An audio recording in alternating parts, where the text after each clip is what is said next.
22 de julio de 1991, Milwaukee, Wisconsin. Periodistas y vecinos se agolpan ante un edificio del norte de la ciudad.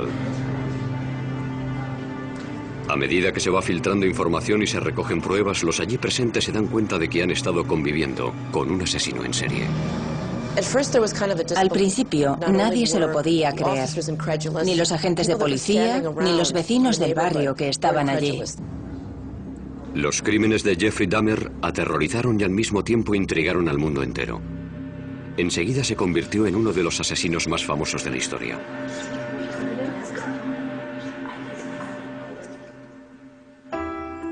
El hijo primogénito de Joyce y Lionel Dahmer nació en Milwaukee, Wisconsin, el 21 de mayo de 1960, poco antes de que se cumpliera su primer aniversario de boda. Lo bautizaron como Jeffrey.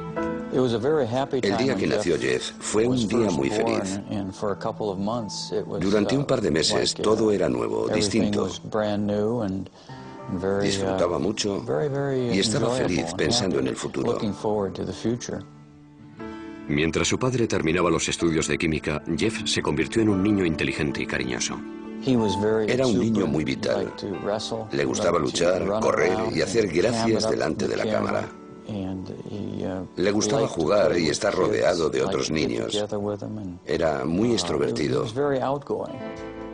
Jeff también era un niño tremendamente curioso. Le gustaba jugar con las cosas, tocarlas y estudiar su textura. Parecía que estaba en sintonía con su entorno. Simplemente quería saberlo todo sobre lo que le rodeaba. Pronto empezaron a fascinarle los animales. Una vez, cuando Jeff tenía 4 años, vio cómo su padre recogía los huesos de varios pequeños animales que habían muerto debajo de la casa. Los saqué y los eché en un cubo de metal para luego tirarlos todos juntos. Y al dar contra el fondo, hacían un ruido frío. Jeff cogió unos pocos y los echó también al cubo. Viéndolo así, parece que fue algo macabro, oscuro y siniestro. Pero he de admitir que no era más que curiosidad infantil. Lionel terminó los estudios tras doctorarse en química. Después la familia se trasladó a Ohio y se mudó 3 veces antes de echar raíces en una finca arbolada de más de 8.000 metros cuadrados en la localidad de Bath, a 1 hora en coche al sur de Cleveland. Entonces Lionel empezó a darse cuenta de que Jeff, que antes era tan sociable, se había convertido en un chico tímido y retraído. Parecía que no estaba a gusto con la gente. No se sentía cómodo. Para evitar que pensara en la mudanza, sus padres le regalaron un perro, Frisky, al que quería con locura. Con los conocidos, con el hijo de los vecinos y con su perro, estaba muy relajado. Pero en aquel entonces nos preocupaba que fuera tan tímido y que tuviera cierto complejo de inferioridad.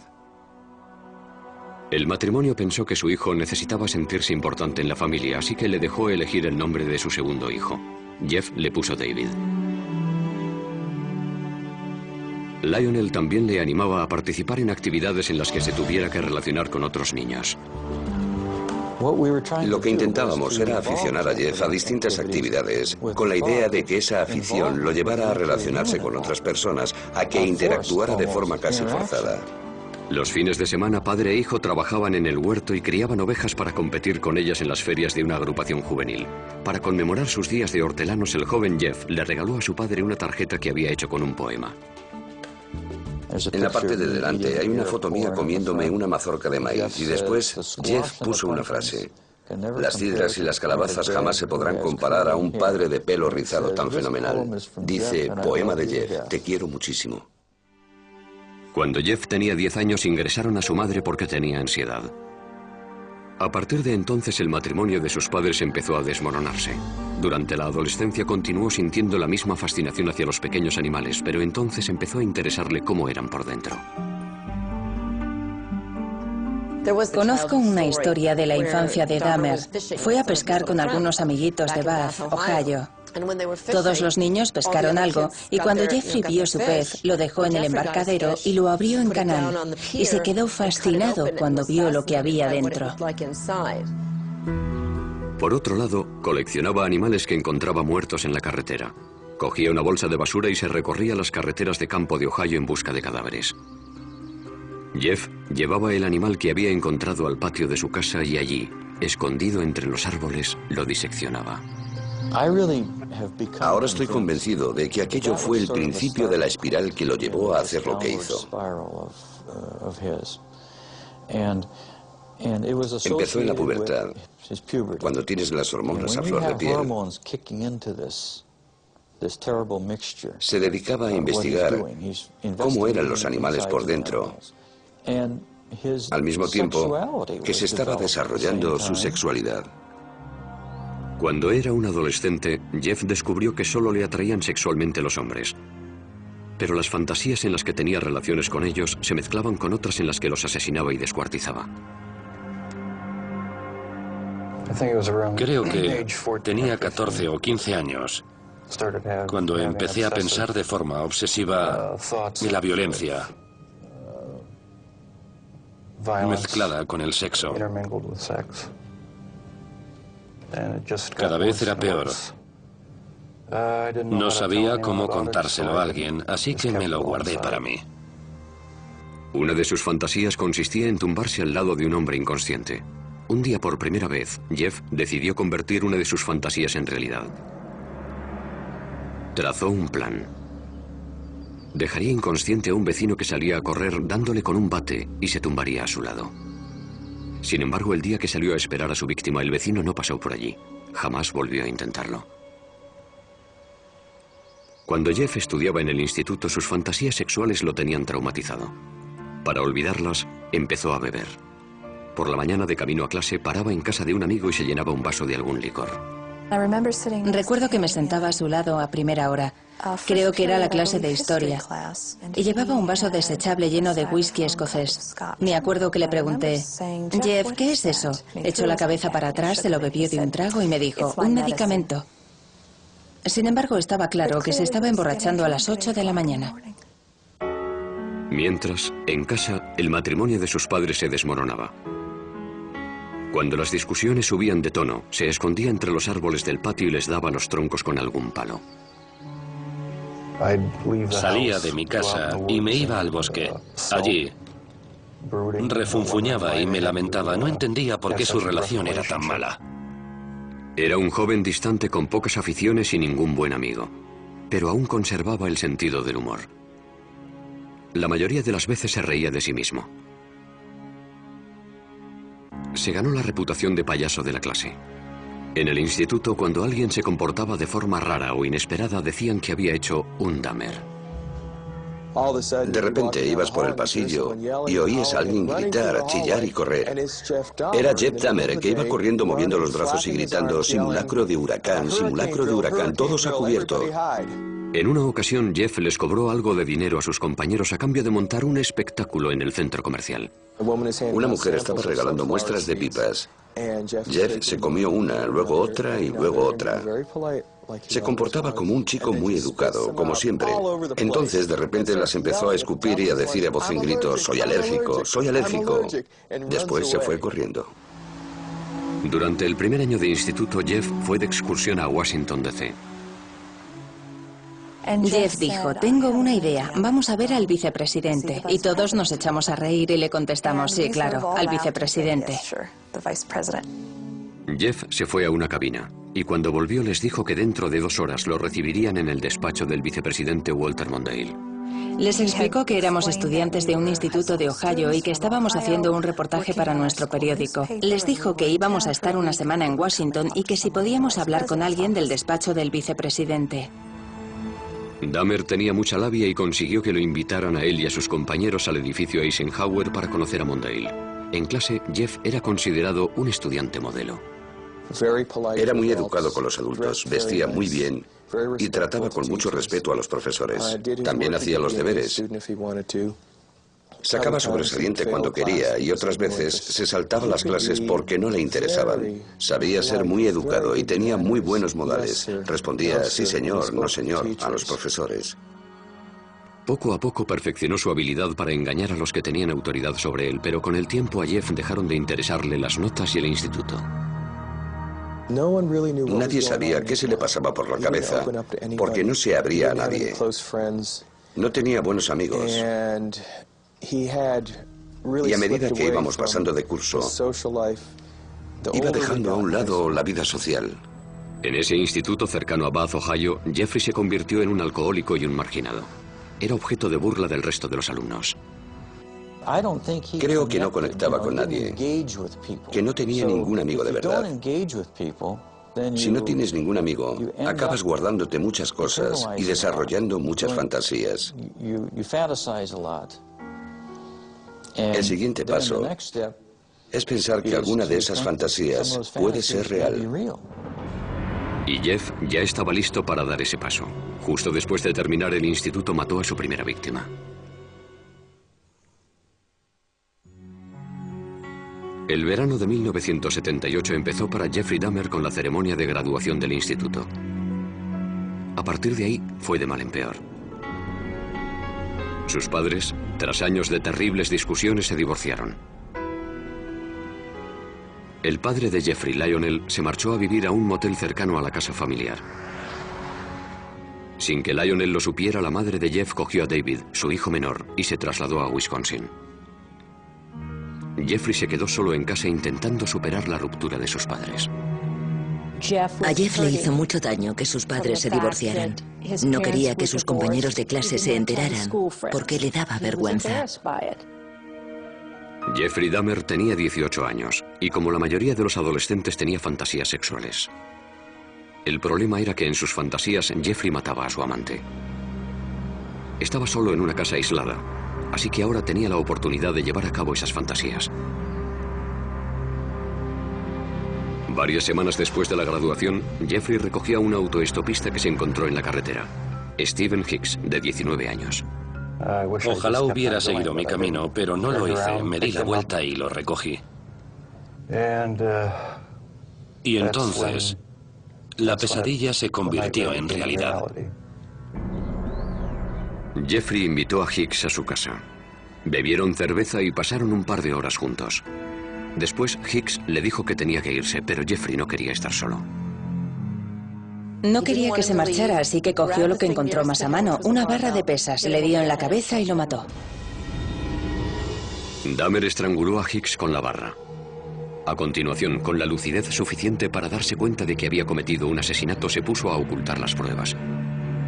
Descuartizó el cuerpo de Hicks con un cuchillo. Había practicado muchas veces con los animales atropellados que recogía. Metió los trozos en bolsas de basura y en mitad de la noche las cargó en el coche para llevarlas al basurero. De camino lo detuvo la policía por pisar la línea continua. Los agentes le preguntaron a Jeff qué llevaba en las bolsas y a dónde iba tan tarde. Jeff estaba atrapado. Sin embargo, había preparado una mentira. Les dijo, es basura, voy a llevarla al basurero. Y el agente no abrió las bolsas. Les dijo que había mucha tensión en su casa y que se le había ocurrido que yendo al basurero se olvidaría un poco de todo. La policía le puso una multa y le dejó marchar. Jeff volvió a casa atormentado por la culpa. Guardó los huesos de Stephen Hicks bajo la casa durante 2 semanas. Después los machacó con un mazo. Luego fue tirando los fragmentos en círculo entre las hojas y la maleza detrás de la casa. Un joven de 19 años que por lo que sabemos era un buen chico, desapareció de la faz de la tierra. En agosto, el padre de Jeffrey se pasó por la casa. Le pregunté, ¿dónde está tu madre? ¿Dónde está Dave? Y me contestó, se han ido. Yo le dije, ¿qué quieres decir con eso? Que se han marchado, se han ido. El padre de Jeff volvió a la casa y animó a su hijo a que se buscara un trabajo. Pero a él no le interesaba. Se pasaba el día bebiendo y hasta lo arrestaron por embriaguez. Lionel llevó a su hijo a las reuniones de Alcohólicos Anónimos y a un psicólogo. No le sirvió de nada. Nada podía borrar la violencia y el terror que aquel primer asesinato había grabado en su mente. Parecía que solo encontraba consuelo en el alcohol. A finales del verano, Jeff seguía en paro. Así que Lionel le sugirió una alternativa, la universidad, y apuntó a Jeff en la Universidad Estatal de Ohio. Para cualquier novato es duro adaptarse a la vida universitaria, pero si encima has matado a alguien, lo has descuartizado y has esparcido parte de sus restos por tu casa, debió de ser duro. Jeff se pasó el primer trimestre completamente borracho. Vendía su sangre a los centros de plasma para sacar dinero para cerveza. Como era de esperar, Dahmer suspendió todo y volvió a casa. Le dije, Jeff, se te están cerrando muchas puertas. Quizá puede que el ejército sea lo que necesites. Jeff aceptó la decisión como todas las demás que habían tomado por él y se alistó. Tras finalizar la instrucción básica, lo enviaron a un hospital militar de San Antonio, Texas, donde lo prepararon para ser personal médico de campaña. Allí, Dahmer aprendió mucho sobre anatomía humana. Por primera vez en su vida, le emocionaba lo que estaba haciendo. La disciplina y la instrucción le vinieron bien. Cuando llevaba 6 meses en el ejército, su cuerpo enclenque había pasado a ser enjuto y fuerte y pasó de ser tímido y retraído a ser un hombre extrovertido. Sin embargo, este cambio fue pasajero. El ejército lo destinó a Alemania, donde Jeff volvió a caer en la bebida. Sus superiores se dieron cuenta y lo licenciaron antes de tiempo. Jeff se marchó directamente a Miami Beach sin comunicárselo a su familia. Encontró trabajo en una sandwichería y se instaló en un motel. Cuando se gastaba tanto en bebida que no podía pagarse la habitación, Jeff empezó a dormir en la playa. Una noche, una rata enorme, se le subió encima y Jeff se llevó un susto tremendo. Aquel día nos llamó y nos dijo que necesitaba dinero. Le dije, no te mandaré dinero, pero sí un billete de avión para que vuelvas a casa. Fui a recogerlo al aeropuerto de Cleveland y llegó con una sonrisa en el rostro. Pero cuando me acerqué a él, me di cuenta de que no sonreía de felicidad, sino porque estaba ebrio. Lionel intentó ayudar a su hijo alcohólico. Intentamos que fuera un psicólogo. Lionel lo llevaba en coche hasta la consulta y veía cómo entraba por la puerta. Tiempo después, Jeff nos dijo que cuando Lionel se marchaba, salía por la puerta de atrás y se daba una vuelta por el centro. Sin saber qué más hacer, Lionel mandó a Jeff a vivir a una localidad cercana a Milwaukee con su abuela. Jeffrey estaba más unido a su abuela que a nadie en el mundo. Pasó por un periodo de estabilidad cuando se fue a vivir a su casa. Jeff hizo un esfuerzo por encarrilar su vida. Dejó de beber, comenzó a ir a la iglesia y luchó contra su tendencia homosexual que él creía inmoral, lo que al final le llevó a fantasear una vez más con el asesinato. Encontró varios trabajos, primero en un banco de sangre y después en el turno de noche de una fábrica de chocolate. Sin embargo, este estilo de vida, de ir a la iglesia y vivir con rectitud, como él lo llamaba, no duró mucho. Cuando llevaba 3 años viviendo tranquilamente en casa de su abuela, Jeff tuvo que enfrentarse a sus miedos. En la biblioteca, un hombre le entregó una nota en la que le ofrecía favores sexuales. Dahmer le rechazó, pero años después dijo que aquella nota fue un punto de inflexión. Le despertó los deseos sexuales que había reprimido. Quería la compañía de otro hombre sumiso que colmara su apetito sexual, pero no le interesaban las necesidades de nadie más. Jeffrey encontró un compañero sumiso perfecto. Robó el maniquí de una tienda. Lo tenía guardado en el armario y lo sacaba para masturbarse encima de él. En ese momento, Dahmer ya barajaba la idea de tener una pareja a la que pudiera controlar totalmente. Su abuela lo encontró y le insistió para que lo tirara. Las noches que libraba, Jeff se dedicaba a conocer el ambiente gay de Milwaukee. Curioseaba en los sex shops e iba a las saunas. Las saunas eran perfectas para aquellos hombres que buscaban relaciones sexuales anónimas. Para que sus parejas fueran sumisas, Jeffrey les echaba somníferos en la bebida. Lo único que le estimulaba y le excitaba de verdad era que su pareja no tuviera voluntad. Cuando se quedaban inconscientes, se tumbaba a su lado y escuchaba los sonidos que emitía su cuerpo. Los latidos del corazón, el estómago. Sin embargo, aquellas experiencias se terminaron de repente cuando un hombre sufrió una sobredosis y estuvo una semana ingresado. Le pidieron a Jeff que no volviera por allí. Pronto descubrió los bares y discotecas de ambiente de Milwaukee que se convirtieron en el coto de caza favorito del asesino.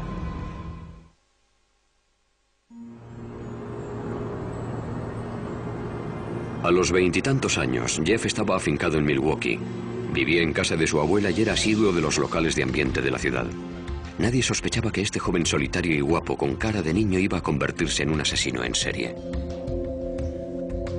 Dahmer encajaba en cualquier grupo. Nadie podía decir, debe de ser un loco, ni tiene que ser un asesino. Por eso tenía tanto éxito. No era un tipo repulsivo. Y menos aún en los clubs de ambiente de Milwaukee. Era considerado un tío bueno en la comunidad gay. La gente lo encontraba atractivo. Muchas personas nos dijeron que era la clase de chico al que quieres cuidar y mimar. Sin embargo, Dahmer tenía un gusto muy concreto para los hombres. Los elegía por su cuerpo. Le gustaban los hombres altos, musculosos y delgados. No le importaba que fueran negros, blancos, amarillos, indios o mulatos. Si le parecían atractivos, intentaba ligárselos.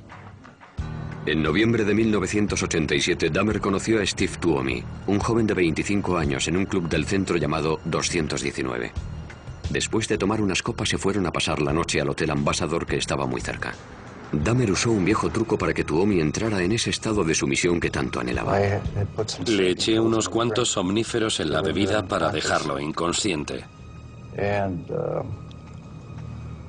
Solo quería pasar la noche con él. Cuando me desperté por la mañana, tenía los antebrazos llenos de cardenales y él tenía el pecho morado y le salía sangre de la boca. Estaba colgando por un lado de la cama. No recuerdo haberlo matado a golpes, pero debí de hacerlo. Dahmer no se asustó. Salió y se compró la maleta más grande que encontró. Volvió al hotel, metió el cuerpo de Tuomi en la maleta y llamó a un taxi. Bajó la enorme maleta y cuando el taxista la cogió dijo, debe de llevar usted un muerto aquí dentro. Y así era. Dahmer volvió a casa de su abuela y descuartizó a Tuomi en el sótano. A partir de entonces di rienda suelta a mi obsesión. Decidió que tras haber matado a una segunda persona, no volvería a intentar controlar sus deseos, que permitiría que controlaran sus actos por completo, que cedería ante ellos. Después de aquello dedicó su vida a complacer ese deseo sexual tan grande. Dahmer volvió a los clubs con la intención de asesinar y descuartizar a los hombres que conquistara. En la parada de autobús que hay junto al 219 conoció a James Dockstader, un joven de 14 años. Jeff le ofreció $50 por pasar la noche con él y el adolescente aceptó. No le hacía falta secuestrar a nadie ni retenerlo contra su voluntad. Jeffrey Dahmer, al igual que muchos asesinos en serie, era encantador. La pareja cogió el autobús y fue a casa de la abuela de Dahmer. Mientras ella dormía, tuvieron relaciones sexuales orales. Después, Jeff drogó y estranguló a su acompañante. Afirmaba que de ninguna de las maneras pretendía hacer daño a nadie, por raro que parezca. Estrangulaba a todas sus víctimas porque le parecía la forma más humana de matarlos. Con Dockstader, Dahmer exploró sus más oscuras fantasías. Escondió el cadáver en el sótano durante una semana y tuvo relaciones sexuales con él. La mayoría de los asesinos en serie son desviados sexuales. El caso de Dahmer es distinto, porque era un auténtico necrófilo. Quería tener relaciones con personas inconscientes o muertas. Cuando James Dockstader empezó a descomponerse, Dahmer lo descuartizó en el sótano cerca de un sumidero que había en el suelo. 2 meses después, Dahmer conoció a Richard Guerrero, de 22 años, en un bar de Milwaukee. Siguiendo la misma rutina que en ocasiones anteriores, lo drogó y lo estranguló. Pasó unas cuantas horas con el cadáver antes de descuartizarlo y meter los restos del cuerpo en bolsas de basura para que lo recogiera el camión municipal de la basura. La abuela de Jeffrey empezó a preocuparse porque su nieto salía hasta altas horas de la madrugada y tenía un maniquí en la habitación, y porque notaba olores muy extraños en el sótano. Debe de ser perturbador vivir con alguien que piensas que te quiere y que en secreto se dedica a asesinar y descuartizar a hombres en el sótano de su casa. En el verano de 1988 le pidió que se buscara otro sitio donde vivir. Jeffrey alquiló un piso en un barrio del oeste de Milwaukee y aceleró su descenso a los infiernos. Un día se acercó a un niño de 13 años y lo convenció para que fuera a su casa. Lo acarició y el niño se asustó y se fue corriendo. Dahmer fue condenado por agresión sexual. Pero los asesinatos seguían siendo su secreto. Le condenaron a 1 año de cárcel en 3er grado. Podía salir a trabajar en la fábrica de chocolate, pero tenía que pasar las noches en la cárcel. 10 días antes de que se hiciera efectiva la sentencia, Dahmer actuó de nuevo. Conoció a Anthony Sears en La Cache, un club de ambiente, y lo mató. Momificó la cabeza y los genitales de Sears y los guardó en la taquilla de su trabajo. Lionel Dahmer seguía preocupado por lo mucho que bebía su hijo. Escribió al juez solicitando que lo incluyeran en un programa de rehabilitación para alcohólicos. Lionel tenía serias dudas sobre las posibilidades de Jeff cuando saliera a la calle. No lo enviaron a ningún programa y Jeffrey terminó su condena 2 meses antes de lo previsto. Se trasladó a otro barrio humilde de Milwaukee. El alquiler de los apartamentos Oxford era barato y además estaban cerca de los clubs de ambiente. Estaba solo otra vez, así que era libre para alimentar su implacable apetito sexual. 3 semanas después de ser puesto en libertad, Dahmer empezó una orgía de muerte que duró 1 año. Elegía a algunas personas porque nadie las iba a echar de menos o porque llevaban un estilo de vida muy loco. Nadie se dio cuenta de que más de 1 docena de chicos jóvenes había desaparecido. No aparecía ningún cadáver, ni se vivía un clima de miedo en la ciudad. Una vez que comenzó aquella matanza, le dedicó todos sus recursos económicos, tiempo, dinero, esfuerzo, deseos, emociones y pensamientos. Era su mundo secreto. Asesinaba a la gente y la mantenía a su lado. Durante aquella orgía de muerte, Jeff mató a 13 hombres, aunque uno de ellos estuvo a punto de escapar. Dahmer había drogado a Conerak Shintason Fon, un adolescente de 14 años, hermano del niño del que había abusado el año anterior. Mientras Conerak dormía, Dahmer salió a buscar más bebida, y cuando aún no había vuelto, el chico se despertó. Salió tambaleándose a la calle, desnudo. Una vecina, al verlo, llamó a la policía. Milwaukee Emergency Operator 71. Okay, hi, I'm on 25th and State, and this is young man. He is butt naked. He has been beaten up. He is very bruised up. He can't stand. He's study fall out. He is butt naked. He has no clothes on. He is really hurt. Cuando llegó la policía, Dahmer ya había vuelto de comprar cerveza, y al igual que había hecho con la policía de Bath tras su primer asesinato, urdió una astuta mentira. Nada más llegar, interviene y dice que el chico es su amante y que simplemente está borracho, que se lo lleva con él a casa. Llevó a los agentes a su casa y les enseñó las Polaroids que le había hecho al adolescente, las cuales, según él, demostraban que tenían una relación. La policía pensó que el joven de 14 años era mayor de edad y lo dejó con Dahmer. En el informe dijeron que había sido una pelea de amantes.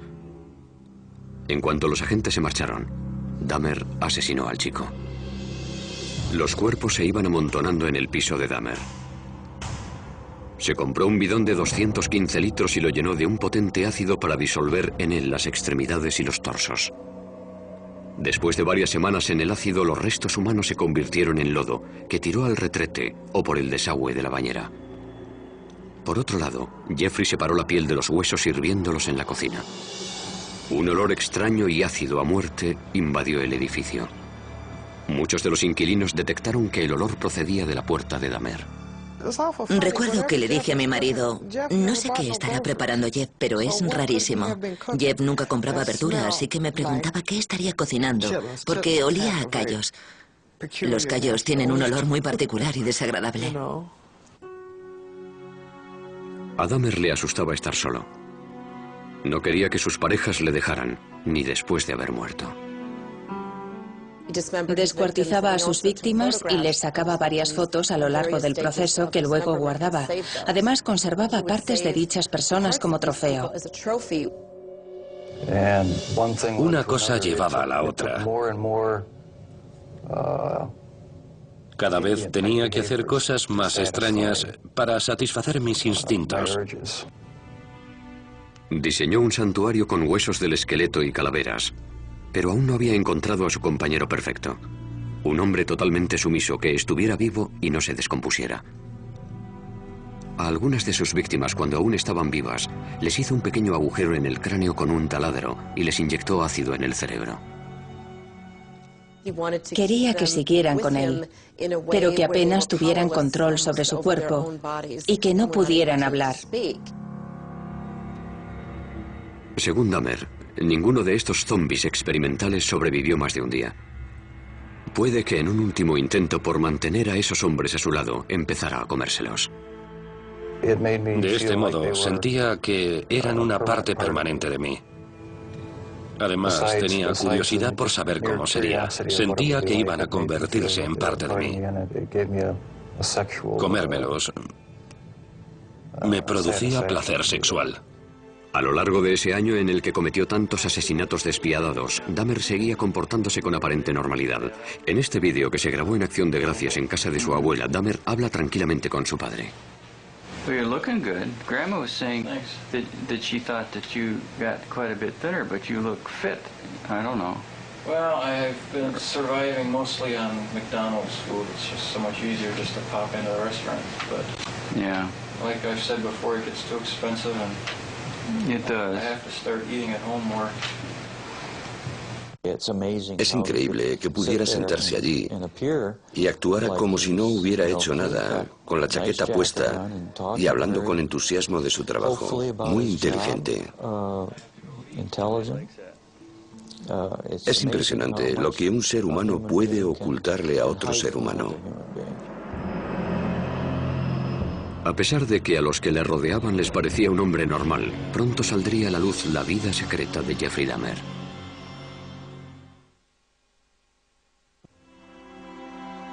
En julio de 1991, la ciudad de Milwaukee descubrió entre sus vecinos a un asesino en serie, el joven de 31 años, Jeffrey Dahmer.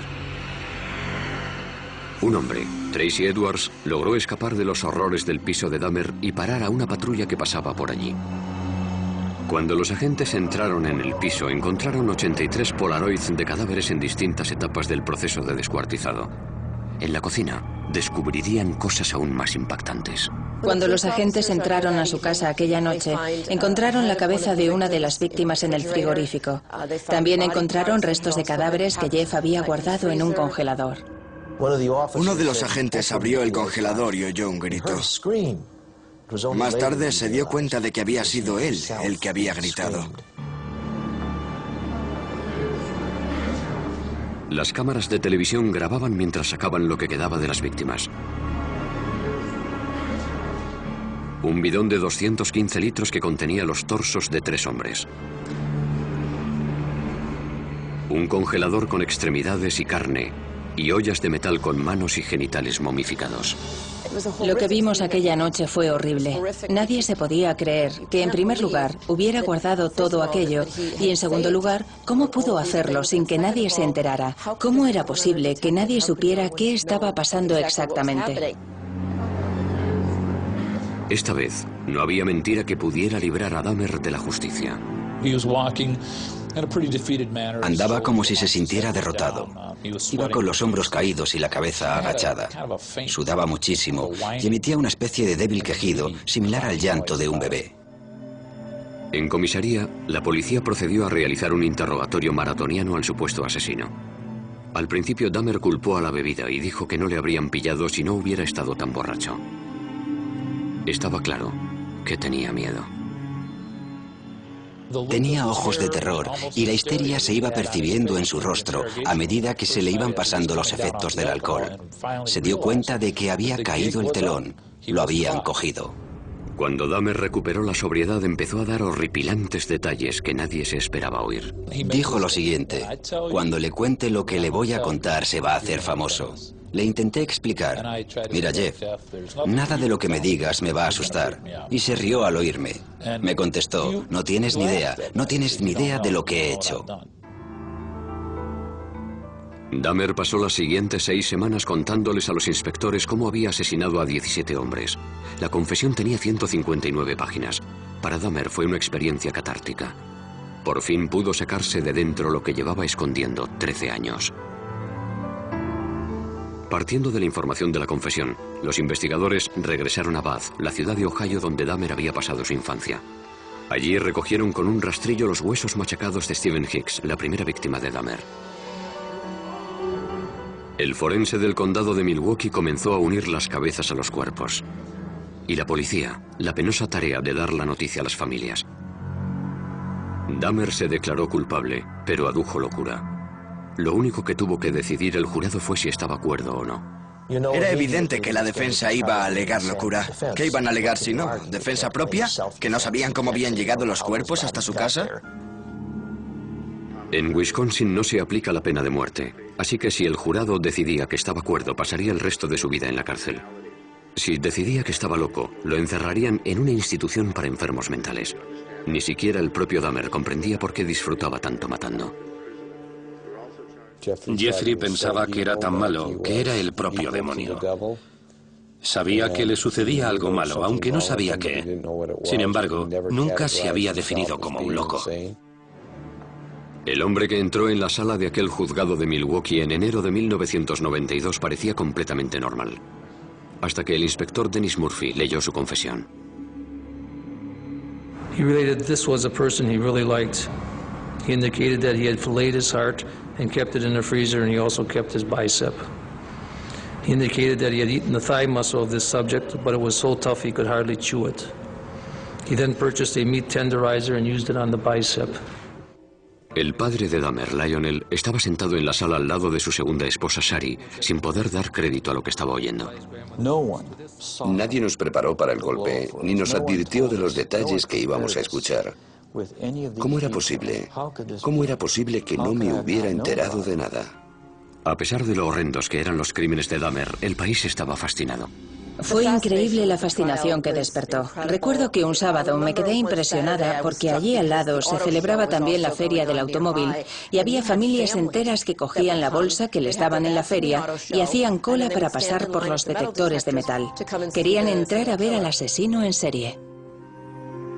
La naturaleza de los delitos que había cometido Dahmer parecía una prueba irrefutable de su locura. Como si no se podía explicar que un hombre tuviera relaciones sexuales con cadáveres, que los descuartizara y se los comiera, y todo para obtener placer sexual. Sin embargo, la definición legal de locura es muy estricta. Los abogados de Dahmer tenían que demostrar dos cosas: que padecía una enfermedad mental y que dicha enfermedad le impedía diferenciar el bien del mal. La necrofilia, una obsesión que te obliga a tener relaciones con cadáveres, se considera una disfunción sexual. Pero no quiere decir que el sujeto que la padece esté legalmente loco. Adujo que el impulso necrofílico era tan grande que no podía controlarlo. Pero en Estados Unidos eso no se considera un eximente, del mismo modo que no lo es el impulso pedófilo que lleva a un hombre a abusar de los niños. El jurado votó, 10 contra 2, que Jeffrey Dahmer estaba legalmente cuerdo. Algunos parientes de las víctimas de Dahmer asistían al juicio en silencio. Otros lloraban. Antes de dictar sentencia, el juez les permitió hablar ante el tribunal.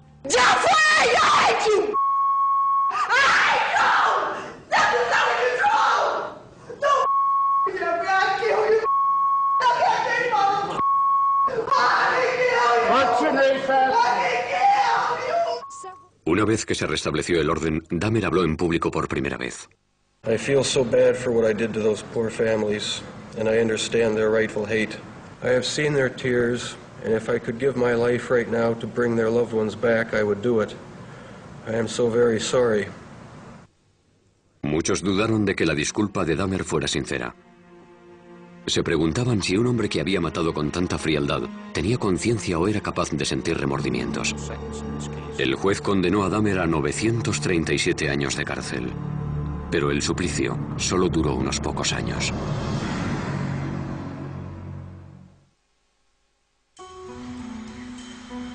El penal Columbia, situado en Portage, Wisconsin, se convirtió en el nuevo hogar de Jeffrey Dahmer.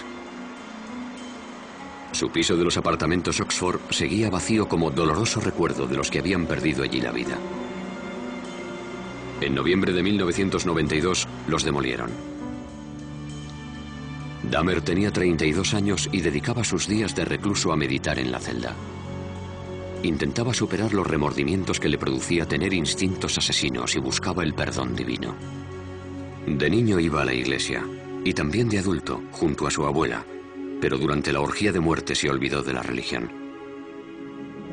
Dahmer achacó su naturaleza de asesino a sus creencias ateas. y a la teoría de la evolución. Dijo, si todo es obra de la naturaleza, ¿para qué sirve Dios? ¿Puedo establecer mis propias reglas? ¿Quién es mi Señor? Yo soy mi propio dueño. Sin embargo, Jeffrey vivía en una contradicción porque siempre creyó que la culpa de todo era del diablo, que se había apoderado de su alma. El asesino en serie se planteó entonces qué le pasaría cuando muriera y decidió que quería ser bautizado. En abril de 1994, el sacerdote de la prisión llamó a Roy Radcliffe, ministro evangelista, para que hablara con el recluso. Era una persona muy simpática. Yo siempre tuve la impresión de que estaba hablando con un niño pequeño que tenía el cuerpo de un adulto. Se interesaba y se emocionaba mucho con las típicas cosas que le gustan a los niños. Un mes después, en el centro médico de la prisión, Dahmer fue bautizado en una bañera de hidromasaje. Por el camino pasó al lado de otros reclusos que iban con fregonas, escobas y otros artículos de limpieza. Levantaron la vista y al único que reconocieron fue a Jeff, así que le dijeron como si fueran grandes amigos: «Hola, JD, ¿cómo te va?» Y él contestó: «Me van a bautizar, estoy muy contento». Parecía que Dahmer se estaba transformando en la cárcel. Me preguntaba cosas, me decía, oye, ¿qué tal esto? ¿Qué tal lo otro? Se interesaba y se preocupaba por nosotros. Intentaba ser normal. Se estaba rehumanizando. Sin embargo, Dahmer seguía teniendo oscuras y obsesivas fantasías. En la cárcel admitió que ese instinto seguía dentro de él. Aún sentía el impulso de matar, aún deseaba matar, incluso dentro de la prisión. Seguramente tendré que convivir con él el resto de mi vida. Ojalá se me pasara. Ojalá hubiera una manera de librarme para siempre de estos pensamientos y estas sensaciones. Teresa Smith fue a visitar a Dahmer a la cárcel. Había matado a su hermano Eddie. Lo primero que hizo cuando llegó fue pedirme disculpas por haber matado a mi hermano. Le pregunté, ¿por qué a mi hermano? Me dijo que había visto cómo bailaba Eddie y le había gustado físicamente. Me dijo, me sentía atraído por él. Me contó que lo había estrangulado. Después intentó buscar un método nuevo para conservar el cráneo y el cuerpo. Pero el experimento no funcionó. Así que tuvo que destruirlo. Durante toda su vida adulta, Dahmer había sido un depredador, pero en la cárcel se convirtió en la presa. Ahora el famoso asesino en serie era el objetivo de los otros reclusos. En agosto de 1994 lo atacaron en la capilla de la cárcel con un rudimentario cuchillo. Esa vez sobrevivió. Pero el 28 de noviembre de 1994, Christopher Schaefer, que se apodaba a sí mismo Cristo, golpeó a Dahmer con una barra de metal que cogió del gimnasio de la prisión. Murió de camino al hospital. Yo creo que a nadie le sorprendió que lo asesinaran en la cárcel. Creo que estaba claro que sería el blanco de sus compañeros en cuanto entrara en la cárcel. Una de sus últimas voluntades era que lo incineraran y que entregaran la mitad de sus cenizas a su padre y la otra mitad a su madre. En su testamento escribió: no quiero una placa, ni quiero una tumba, ni un funeral. No quiero nada. Decía, quiero desaparecer. En 1996, el ayuntamiento de Milwaukee recaudó casi $500,000 para comprar la siniestra colección de fotografías y herramientas de Dahmer. Temían que aquellos artículos se usaran para crear un museo sobre el asesino, así que lo quemaron todo. A pesar de que apenas quedan pruebas físicas de lo que hizo, la vida y los crímenes de Jeffrey Dahmer se han convertido en leyenda. De alguna forma, Dahmer ha pasado a formar parte de la cultura popular. Se le compara con nombres como Jack el Destripador. Creo que la gente siempre lo tendrá en mente. Siempre lo tendrá, por así decirlo, en el panteón de los asesinos más terroríficos. En 2002, el director David Jacobson estrenó Dahmer, el carnicero de Milwaukee, una película basada en la vida de Jeffrey. Jacobson pretendía mostrar al espectador el lado más normal del asesino.